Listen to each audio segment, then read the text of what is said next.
jumpa kembali bersama saya Cecilia dari Pilar Mas Investindo Sekuritas. Touch your heart, touch your profit. Bosku, Mabes Polri baru-baru ini merilis hasil operasi justisi penegakan protokol COVID-19 pada Senin 14 September di 34 Polda jajaran.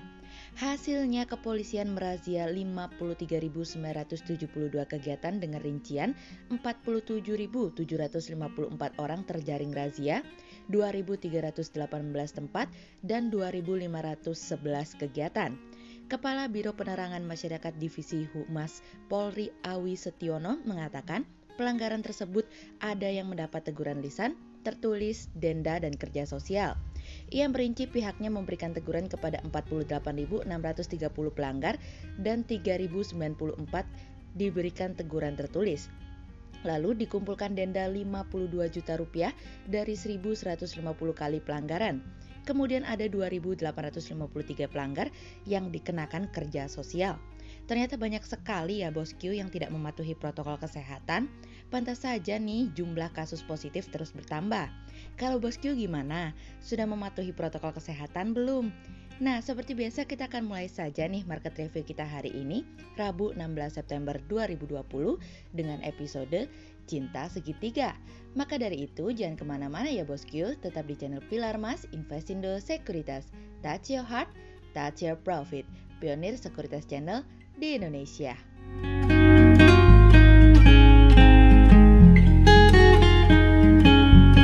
Seperti biasa kita akan mulai dari Global Economics Calendar. Ada berita dari US Empire Manufacturing yang naik dari sebelumnya 3,7 menjadi 17. Kemudian ada dari US Import Price Index month on month yang turun dari sebelumnya 1,2% menjadi 0,9%, sementara year on year naik dari sebelumnya minus 2,8% menjadi minus 1,4%.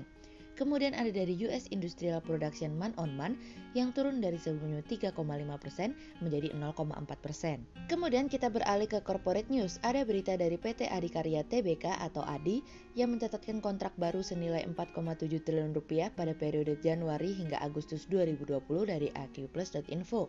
Kemudian ada dari PT Integra Indokabinat Tbk atau WOOD yang merevisi naik target penjualan untuk tahun ini menjadi 2,6 triliun rupiah dari bisnis.com. Kemudian ada dari PT Hexindo Adi Perkasa Tbk atau Hexa yang menyampaikan bahwa penjualan alat berat sampai dengan bulan Juli 2020 mencapai 243 unit dari iqplus.info. Kemudian pada perdagangan hari Selasa tanggal 15 September 2020, IHSG ditutup melemah 60 poin atau 1,18% menjadi 5.100.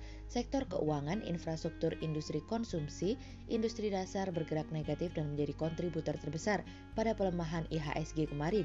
Investor asing membukukan penjualan bersih sebesar 1,1 triliun rupiah. Kemudian kita akan mulai market review kita hari ini. Cerita hari ini akan kita awali dari WTO di antara US dan Cina. Perseteruan antara Amerika dan Cina kembali memanas. Kali ini dikompori oleh pihak ketiga, yaitu World Trade Organization yang dimana mereka mengatakan bahwa tarif yang diberikan oleh Amerika kepada Cina telah melanggar aturan perdagangan internasional. Panel yang terdiri dari 3 pakar perdagangan dari WTO mengatakan bahwa Amerika telah melanggar peraturan perdagangan global ketika memberikan tarif kepada Cina pada tahun 2018. Kala itu Amerika memberikan pungutan kepada 400 miliar dolar ekspor dari Cina. Terkait dengan keputusan tersebut, Amerika dapat secara langsung memveto keputusan tersebut dengan mengajukan banding kapan saja dalam kurun waktu 60 hari ke depan. Namun sebetulnya di satu sisi Trump juga kerap memberikan tekanan kepada WTO yang dimana merupakan sebuah regulator terhadap perdagangan dunia. Namun yang menarik adalah dalam panel tersebut WTO tidak membantah secara langsung bukti ekstensif yang diajukan oleh Amerika terkait dengan pencurian kekayaan intelektual oleh Cina. Keputusan tersebut menunjukkan bahwa WTO tidak memberikan ganti rugi terkait dengan pelanggaran tersebut. Setiap perselisihan harus disesuaikan dan dicarikan jalan keluar oleh WTO sebelum melakukan tindakan pembalasan kepada negara lain. Di sebuah pernyataan, Kementerian Perdagangan Cina mengatakan bahwa negaranya menyetujui keputusan yang objektif dan adil dari para ahli. Tentu saja demikian karena apa yang diperjuangkan Cina pada akhirnya menunjukkan Cina telah melakukan hal yang benar meskipun dari sisi pencurian kekayaan intelektual seperti yang kita tahu bahwa Cina juga tidak dapat mengindahkannya. Kritik Cina kepada Amerika terkait dengan unilateralisme serta menekankan bahwa WTO merupakan inti dari sistem perdagangan multilateral yang membentuk landasan perdagangan. Sebagai informasi tambahan, tarif yang diberikan oleh Amerika terhadap Cina disahkan berdasarkan bagian 201 dari Undang-Undang Perdagangan pada tahun 1974 yang dimana memberikan presiden sebuah kesempatan untuk memungut tarif dan pembatasan impor yang dimana setiap kali negara asing memberlakukan praktik perdagangan yang tidak adil dapat mempengaruhi perdagangan Amerika. Trump juga mengklaim bahwa tarif tersebut menunjukkan bahwa Cina telah menghadapi pelanggaran luas atas Cina terkait dengan hak kekayaan intelektual dan kebijakan transfer teknologi secara paksa. Namun kami melihat bahwa sebetulnya tarif balasan yang diberikan oleh Cina juga merupakan salah satu hal yang melanggar peraturan. Jadi sebetulnya keputusan WTO tersebut juga hanya mengukuhkan apa yang diinginkan oleh Cina terkait dengan pembenaran apa yang dilakukannya terkait dengan perdagangan antara Amerika dan Cina. Namun terkait dengan hak kekayaan intelektual, Cina juga tidak dapat mengelak hal tersebut. Sehingga menurut kami hal tersebut hanya akan menjadi angin lalu, apalagi Amerika juga masih belum mengirimkan wakilnya di WTO. Kemudian cerita selanjutnya datang dari sebuah pesan dari ADB. Asian Development Bank memberikan pesan-pesan kemarin.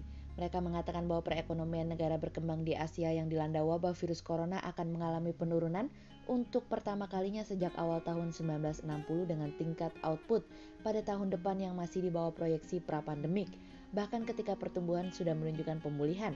ADB mengatakan bahwa GDP akan mengalami penurunan hingga 0,7% pada tahun 2020.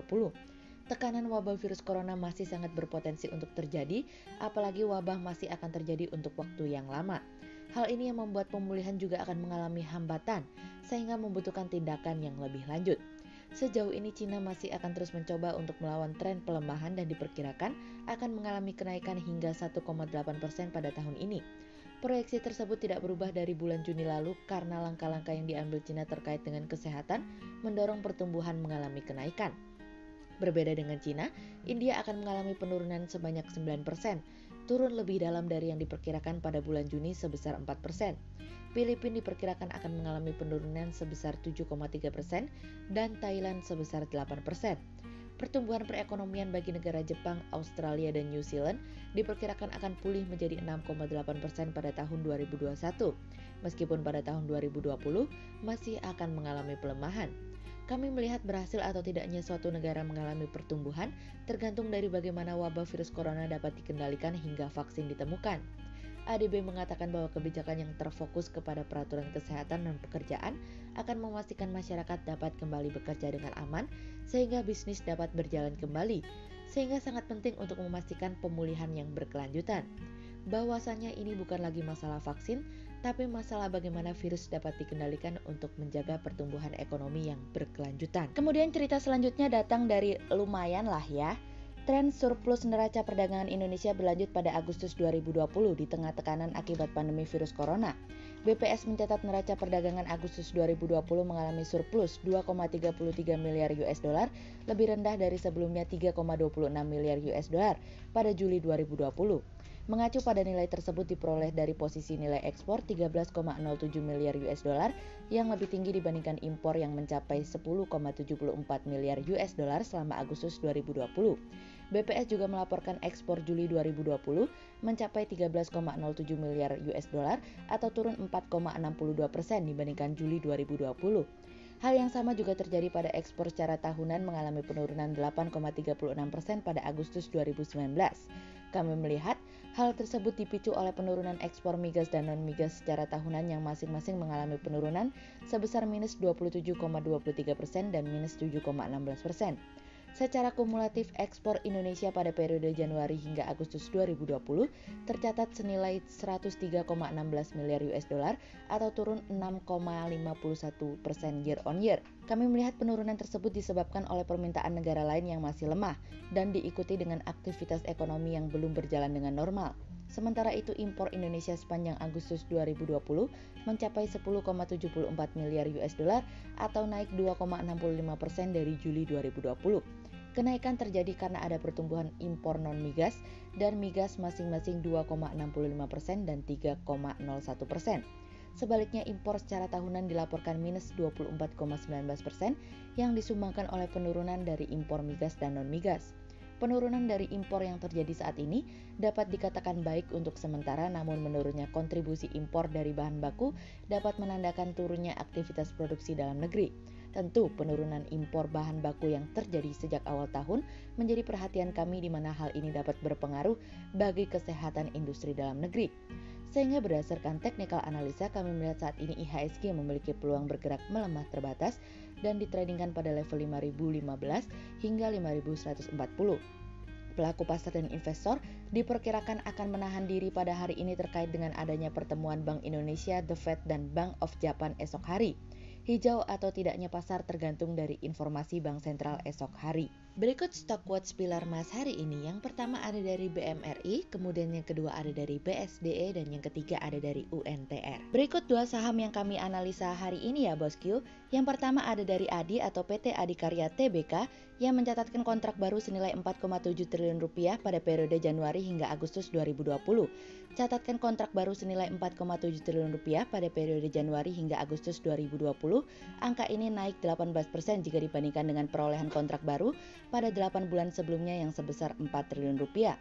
Sehingga berdasarkan technical analisa dalam tren pada jangka waktu short term berpotensi untuk bearish dengan target 500 dan tingkat probabilitas sebesar 50%, sementara dalam jangka waktu long term berpotensi untuk bullish dengan target 870 dan tingkat probabilitas sebesar 63%. Kemudian yang kedua ada dari CEM atau PT Campina Ice Cream Industry Tbk yang bakal rilis dua varian baru kuartal 4 2020. Rilisnya varian tersebut tentunya sebagai usaha perusahaan dalam meningkatkan kinerja penjualannya. Perusahaan berharap hal ini dapat menopang kinerja perusahaan di saat kondisi pandemi corona. Dua varian produk baru lagi pada Oktober dan November 2020 mendatang. Kedua produk baru tersebut akan melengkapi produk baru es krim water based ice dengan yang sudah meluncur lebih dulu pada kuartal 3 2020, di mana menyasar pada segmen pasar remaja dan keluarga. Sehingga berdasarkan technical analisa dalam tren pada jangka waktu short term berpotensi untuk bullish dengan target 300 dan tingkat probabilitas sebesar 48%. Berikut kami akan menampilkan 40 saham pilihan dari Pilar Mas.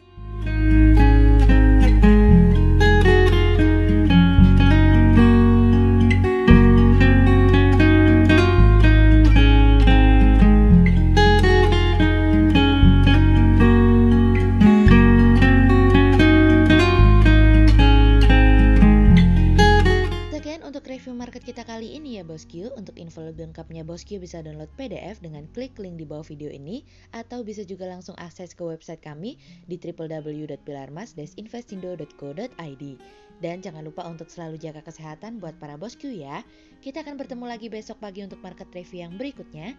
Jadi jangan lupa like, subscribe, dan tonton terus channel Pilar Mas Investindo Sekuritas. Touch your heart, touch your profit. Pionir Sekuritas Channel di Indonesia.